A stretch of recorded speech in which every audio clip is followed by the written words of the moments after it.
So what are some habits or patterns that we need to unlearn first if we want to get better? Yeah.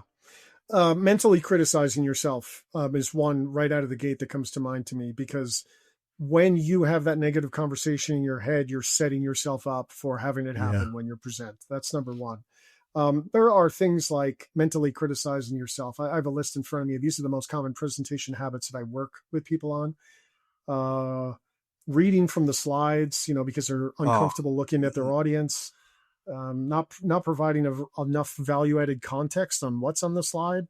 All sorts of hands trembling or shaking because they've got this anxiety built up, using filler speech I mentioned earlier.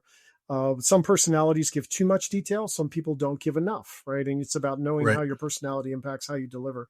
And so what I do is I typically, at the beginning of any coaching session with an executive or anybody, I will right out of the gate say, do a 5-minute presentation for me. It can be anything you've presented in the past. I'm just going to watch, right? And inevitably those habits will come out and I'll capture them and I'll record it so I could show them to them later, right?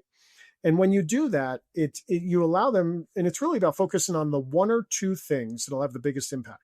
You can't sit there and look at your video and say, oh, there was 10 things I did wrong. Nobody cares about the 10. Pick the one or two that if you improved on will have the biggest positive impact on your next speech. And then when you're done working on those, you can pick one of the other 10.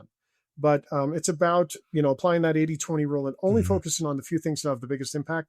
That's how you get the fastest improvement in your ability to present.